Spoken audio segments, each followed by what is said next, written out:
Basically आज आपके बीच में इसलिए आया क्योंकि अब पॉल्यूशन की सिर्फ चर्चा नहीं, पॉल्यूशन फिर से दिल्ली में असर दिखाने लगा है। पराली का धुआं आने लगा है हमारे शहर में।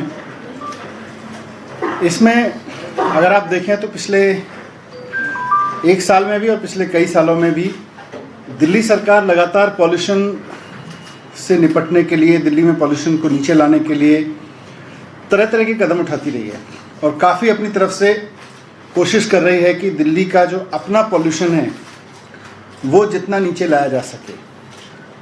और पिछले 4-5 साल के प्रयासों में देखें तो दिल्ली का ग्रीन कवर भी बढ़ा है, बहुत रिकॉर्ड तरीके से बढ़ा है। नए पेड़ लगाए गए, उसके बावजूद ग्रीन कवर बढ़ रहा है लगातार। उसके बावजूद मुख्यमंत्री जी ने अभी न्यू ट्री प्लांटेशन पॉलिसी लागू की है ताकि इस ग्रीन कवर में ज़रा भी कहीं भी लेश मात्र भी कमी ना आए और ये बढ़ता ही रहे। जो भी एफर्ट्स हों उससे और ज़्यादा बढ़े। स्मोक टावर लगाया जा रहा है, उसकी पॉलिसी, ई व्हीकल की पॉलिसी पे कंटिन्यूस काम हो रहा है। बसेस बढ़ाई गई हैं ताकि दिल्ली में लोग पब्लिक ट्रांसपोर्ट का ज़्यादा से ज़्यादा यूज़ कर सकें। तो ये सारे प्रयास हैं जो दिल्ली सरकार लगातार, सिर्फ ये लास्ट के जो 3 महीने होते हैं हर साल में, जिस वक्त पराली आती है और फिर अचानक सबका पॉल्यूशन का कंसर्न जागता है, ये सेंट्रल गवर्नमेंट से लेकर और सबका, इसकी जगह दिल्ली सरकार लगातार पूरे साल इस पे काम कर रही है कि पॉल्यूशन को, दिल्ली का जो पॉल्यूशन है उसको कैसे नीचे लाया जाए। इस समय भी आप देखेंगे तो दिल्ली के मंत्री गोपाल राय जी लगातार कोविड के उस सब के बीच भी लगातार सड़क पे उतरे हुए हैं, जगह जगह जा रहे हैं। लेकिन पॉल्यूशन और ये जो पराली का ख़ास तौर से है, ये केवल और केवल दिल्ली की समस्या नहीं है। हम हर बार इस समय बात करते हैं कि साहब ये पराली का जो पॉल्यूशन है ये दिल्ली की देन नहीं है, ये पूरे नॉर्थ इंडिया की समस्या है। देन की भी बात नहीं है, समस्या की भी है कि खाली दिल्ली को प्रभावित कर रहा है, ऐसा नहीं है, ये पूरे नॉर्थ इंडिया को प्रभावित कर रहा है। अफसोस की बात यह है कि केंद्र सरकार ने पूरे नॉर्थ इंडिया में पॉल्यूशन को और ख़ास तौर पर पराली के पॉल्यूशन को नीचे लाने के लिए कोई काम नहीं किया। पूरे साल हाथ पे हाथ रख के बैठी रहती है। इसका नुकसान सिर्फ दिल्ली को नहीं उठाना पड़ रहा, दिल्ली के लोगों को नहीं उठाना पड़ रहा, इसका नुकसान केंद्र सरकार की इस निष्क्रियता का नुकसान पूरे नॉर्थ इंडिया के लोगों को उठाना पड़ रहा है। अब इसका धुआं आने लगा है, हम सबको परेशान कर रहा है। आज पॉल्यूशन के साथ साथ में कोरोना का भी खतरा है, तो पॉल्यूशन प्लस कोरोना मिलके लोगों के लिए और जानलेवा खतरा बन गए। अब आज सिर्फ दिल्ली के लोगों के लिए नहीं बने ये, पंजाब के किसी गांव में रहने वाला किसान जिसके गांव में धुआं जल रहा है, उसके लिए सोचिए कितना खतरा है। उसके परिवार के लिए, उसके बच्चों के लिए, उसके घर के बुजुर्गों के लिए कोरोना का भी खतरा है। और ऊपर से दिल्ली आते आते तो फिर भी कह सकते हैं कि पराली का धुआं थोड़ा डिफ्यूज़ ही होता होगा उसकी इंटेंसिटी, लेकिन उस गांव में, जिस गांव में आग लग रही है, उसमें रहने वाले उस किसान के, उस मजदूर के परिवार का, बेचारे का क्या हाल होगा, मुझे उसकी भी चिंता है। लेकिन केंद्र सरकार को नहीं है। केंद्र सरकार पूरे साल हाथ पे हाथ रखे बैठी रहती है और इस समय आके कुछ मीटिंग करती है और उसके बाद में फिर अगले पूरे साल कुछ नहीं करती है। इसलिए मैं केंद्र सरकार से भी कहना चाहता हूं कि आपको भूमिका निभानी पड़ेगी पूरे नॉर्थ इंडिया में पॉल्यूशन को कम करने में, और वहाँ की राज्यों को भी जहाँ ये परेशानी है, आप अपने नागरिकों की तो सोचिए, वहाँ के रहने वालों की तो सोचिए। मैं एप्का से भी रिक्वेस्ट करना चाहता हूँ कि एक बार सारी चीज़ों को इस नज़रिए से देखें कि क्यों पूरे साल बाकी सरकारें, केंद्र सरकार हाथ पे हाथ रखी बैठी है। क्या एप्का जैसी संस्थाएं भी केंद्र सरकार से पूरे नॉर्थ इंडिया के लिए कुछ एक्शन लिवाने में फेल हो गई हैं? क्या हरियाणा और पंजाब की सरकारों से कोई एक्शन लिवाने में, कोई कार्रवाई, कोई उस तरह की पॉलिसी को इम्प्लीमेंट कराने में जिससे वहाँ के किसानों को भी नुकसान ना हो और वो भी पॉल्यूशन से बच सकें, और दिल्ली के लोग भी, उत्तर प्रदेश के लोग भी, हरियाणा के लोग भी, राजस्थान के लोग भी और तमाम राज्यों के जो नॉर्थ इंडिया के पॉल्यूशन के शिकार हो रहे हैं वो बच सकें? तो क्या एप्का भी फेल हो गई है इन सरकारों से कुछ कराने में, पूरे नॉर्थ इंडिया में पॉल्यूशन को कंट्रोल कराने में सरकारों की भूमिका तय करने में?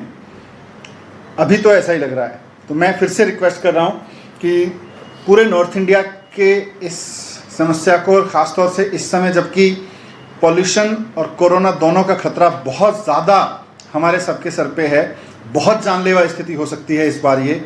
इस पे सारी सरकार मिलके, केंद्र सरकार अपनी जिम्मेदारी निभाए, पूरे नॉर्थ इंडिया के लिए निभाए, यही मुझे। सर, आपको लगता नहीं कि हालात जो है वो पहले जैसे ही बन गए? पहले भी शुरुआती दौर में आप लोग लगातार केंद्र सरकार से बात कर रहे थे, आप फिर पूरा ठिकरा जो है उन पर फोड़ने की बात हो रही है।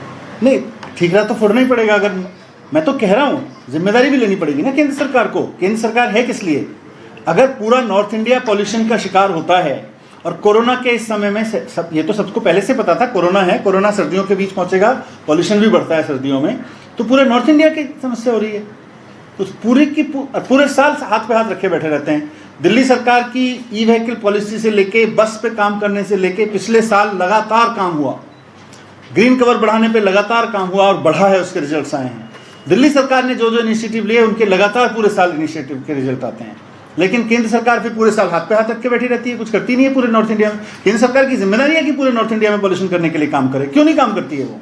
क्यों सिर्फ हाथ पे हाथ रख के बैठी रहती है? और सिर्फ जब मीडिया में थोड़ा शोर मचता है पराली के धुएं का तो कुछ मीटिंग कर लेती है, उसके बाद फिर पूरे साल शांत बैठी है। सर, इस स्थिति में दिल्ली सरकार फिलहाल क्या करेगी, क्या तैयारी है? क्योंकि निपटना तो आपको अपने राज्य के लिए है ही नहीं। अपने राज्य से निपटने के लिए जो भी कदम उठाने की जरूरत है, जो दिल्ली में उठाए जा सकते हैं, वो हम लगातार उठा रहे हैं। इट्स नॉट अबाउट कि हम 2 महीने या 1 महीने में कुछ रोक देंगे इसको। दिल्ली के जो रीजन्स हैं उनको नीचे लाने में लगातार उठा रहे हैं और उसमें सफलता मिली है। आज इस बात को सब रिकॉग्नाइज कर रहे हैं। लेकिन इस पराली के समय पे जो केंद्र सरकार को भूमिका निभानी चाहिए इसको रोकने के लिए पूरे नॉर्थ इंडिया में, अभी आप देखिएगा, अभी दिल्ली में बढ़ रहा है, दिल्ली के बाद नीचे बढ़ते बढ़ते बढ़ते कानपुर बिहार तक पहुंचेगा। सर, दिल्ली सरकार आप कह रहे हैं कदम लगातार उठा रही है, उसके बाद भी एयर क्वालिटी खराब होती जा रही है, तो क्या ये पूरी जिम्मेदारी आप केंद्र सरकार की मानते हैं? अभी जिस वजह से हो रही है उसमें तो पूरे नॉर्थ इंडिया में हो रही है। अगर खाली दिल्ली का होता, दिल्ली के जो कारण है उस पर दिल्ली ने खूब काम किया है और सफलतापूर्वक किया है, लेकिन केंद्र सरकार ने बिल्कुल कुछ नहीं किया इस पर। सर, इससे थोड़ा सा अलग 2 अस्पताल ऐसे जिनमें से एक पहले कोविड अस्पताल भी था जहाँ पर डॉक्टर नर्सेस की सैलरी नहीं मिल रही। कल से कस्तूरबा गांधी 1 हफ्ते के लिए स्ट्राइक पर जा रहा है। ऐसे में एमसीडी को लेकर जो आप लोगों ने पत्र लिखा है, क्या है, किस तरीके से डील होगी? मुझे लगता है इस पर हेल्थ मिनिस्टर पूरी तरह से देख रहे हैं और वो कह भी, और यूडी मिनिस्टर भी हैं, वो उस पर कह भी चुके हैं कि भाई अगर एमसीडी से अस्पताल नहीं चल रहे तो दिल्ली सरकार को दे दे। ज़बरदस्ती ये सेंस ऑफ ओनरशिप और बिलोंगिंगनेस के, पॉजिटिवनेस के चक्कर में क्यों पड़े हुए हैं? वी अंडरस्टैंड, फिर हम करेंगे अपनी जिम्मेदारी में। फाइनेंसिस की जो समस्या आ रही है अस्पताल को, जो बार-बार नगर निगम कह रही है कि उनको फंड नहीं दिया जाता, कि वो सैलरी दे सके, फाइनेंसिस की जो समस्या अगर दिल्ली सरकार संभाल ही सकती है तो क्यों नहीं नगर निगम को फंड दे सकती? अगर वो सैलरी दे सकती है, मेरे पास में भी तो पैसा चाहिए ना मुझे। मैं केंद्र सरकार से पैसा मांग रहा हूँ, कंपनसेशन पूरा नहीं दे रही है। 16,000 करोड़ रुपये मिलना चाहिए दिल्ली सरकार को, अभी पैसे ही नहीं दे रहे हैं। सर, एक शिक्षा से जुड़ा सवाल है, ले लीजिए एक सर, नॉर्मली कि जो सीबीएसई ने एक तरह से आप लोगों ने कह दिया कि सीबीएसई के जो सरकार इस बार नहीं पे कर पाएगी। कई ऐसे बच्चे हैं जो पैसे ना होने के कारण, क्योंकि कोविड में नौकरी चली गई या इनकम उनका कम हो गया, वो एग्ज़ाम ना देने में, रजिस्ट्रेशन ना कराने में वो नाकामयाब हो रहे हैं। इसको लेकर कई छोटे ऑर्गेनाइजेशन, कई सारे बच्चे, 8 साल का बच्चा भी क्राउड फंडिंग लेकर आया। सरकार को नहीं लगता कि कुछ खासकर 12th क्लास के जो बच्चे जिनका करियर आगे शुरू होगा, कुछ मदद करनी चाहिए सरकार को? सरकार को तो ओवरऑल लगता है, इसीलिए सरकार ने पिछले साल एक कदम भी उठाया था। लेकिन जैसा मैंने आज बताया कि, और मैं बार बार कहता रहा हूँ कि आज मेरे लिए प्रायोरिटी है कि उस बच्चे को पढ़ाने वाले टीचर को पहले तनख्वाह दे दूँ। अगर उसके टीचर के लिए तनख्वाह के लिए भी पैसे नहीं दिए जाएंगे तो कैसे काम चलेगा? तो सबसे पहले मेरी जिम्मेदारी है कि मैं उस टीचर की तनख्वाह तो सुनिश्चित करूँ। आज 50% पे दिल्ली सरकार का बजट चल रहा है, 50% टैक्स करेक्शंस पे। केंद्र सरकार से कह रहे हैं, केंद्र सरकार अपने हाथ झाड़ ले रही है कि जी हम क्या करें, एक्ट ऑफ गॉड में चली गई है वो। कल केंद्र सरकार ने सारे राज्यों के लिए लोन जारी किया, उसमें भी दिल्ली सरकार को लोन नहीं दिया। वो लोन दिल्ली सरकार को और पुदुचेरी को नहीं दिया जा रहा क्योंकि यूटी है। तो क्या ये लॉकडाउन, इसका इम्पैक्ट ये देख के आता है कि कौन यूटी है और कौन फुल स्टेट है? ये तो मदद केंद्र सरकार को थोड़ा सा लार्ज हार्टेड करनी चाहिए, बहाने नहीं ढूंढने चाहिए कि किस तरह से दिल्ली को फंड देने से रोका जाए।